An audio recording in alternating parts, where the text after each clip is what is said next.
Hello दोस्तों, नमस्कार। मेरा नाम शुभम बंसल। मैं आईपीबीआई रजिस्टर्ड वैल्यूअर और वेरियस गवर्नमेंट बैंक के पैनल वैल्यूअर हूँ।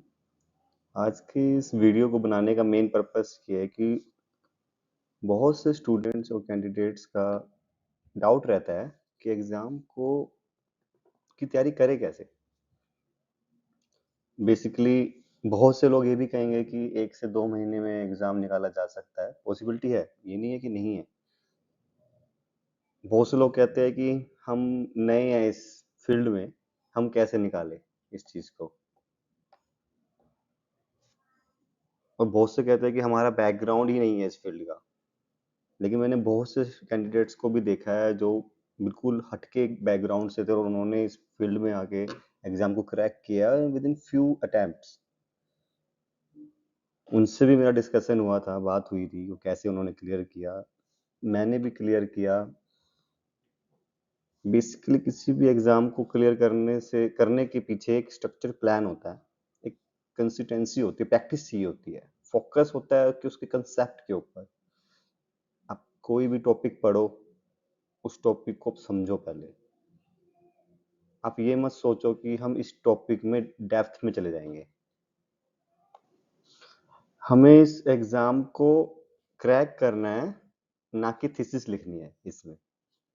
तो सबसे पहले हमारा ये पर्पस होना चाहिए कि हमें इस एग्जाम के पैटर्न को समझना चाहिए, सिलेबस को समझना चाहिए, कौन से टॉपिक हाई वेटेज वाले हैं, कौन से नहीं है, हमें उनको सेपरेट करना चाहिए। हमको इस एग्जाम में क्लैरिटी लानी है क्रैक करने के लिए, ना कि क्वांटिटी इकट्ठी करनी है, क्योंकि आपको बहुत सारे मटेरियल मिल जाएंगे पढ़ने के लिए। तो बच्चे क्या करते हैं कि बहुत सारे मटेरियल्स को इकट्ठा करना शुरू कर देते हैं, जबकि जरूरत नहीं है इतना। लिमिटेड मटेरियल रखोगे बट उसमें आप प्रैक्टिसिंग मोर करोगे करोगे एमसीक्यू की प्रैक्टिस करोगे, जो आपके पास लिमिटेड मटेरियल है, अच्छा मटेरियल, उसको बार बार पढ़ोगे, उस कंसेप्ट को क्लियर कर जाओगे।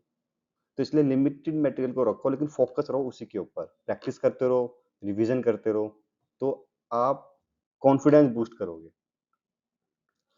तो मेन क्या है, अपने सिलेबस को आप वेटेज बाय वाइज डिसाइड करिए। पहले आपको क्या उठाना, जैसे मैंने अपने टाइम में क्या किया था कि जो मोर स्कोरिंग एरिया था पहले मैंने उसको कवर किया था, उसमें मैंने अपना हाथ स्ट्रॉन्ग किया। जितना स्ट्रॉन्ग आपका किस टॉपिक में होता है, आपका उतना कॉन्फिडेंस बूस्ट होता है। अब जैसे न्यूमेरिकल पोर्शन है हमारा, कोर सब्जेक्ट वैल्यूएशन है। अब वैल्यूएशन के अंदर आपका वैल्यूएशन रियल एस्टेट हो गया, आपका अप्रोचेज होगी, income approach, cost approach, market approach. आप इसमें डेप्थ में जाओ, पढ़ो अच्छे से, समझो, क्योंकि आपका डे टू डे लाइफ में इसको आप यूज भी करोगे। आप अगर कोई किसी बैकग्राउंड से रिलेट ही करते हो, अगर कोई वैल्यूएशन की बैकग्राउंड से ही बिलोंग करता है कैंडिडेट, तो वो रिलेट कर पाएगा इस एग्जाम को अपने साथ, और वो बहुत जल्दी समझ भी लेगा। बट ऐसा नहीं है कि कोई नया बंदा आया या कोई नया पर्सन आया वो नहीं समझ पाएगा, वो भी समझ सकता है।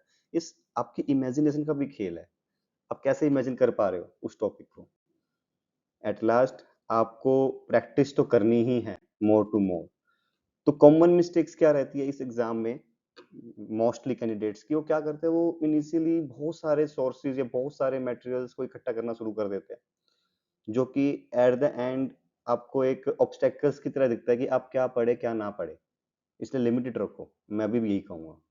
दूसरा, आपने बहुत अच्छी तैयारी करी, अब आपका एग्जाम है 2 दिन पहले या 2 दिन के बाद, और आप क्या कर रहे हो, एक नया टॉपिक लेके बैठ गए, तो इससे क्या होता है, कंफ्यूजन क्रिएट होती है और आपका कॉन्फिडेंस गिरता है।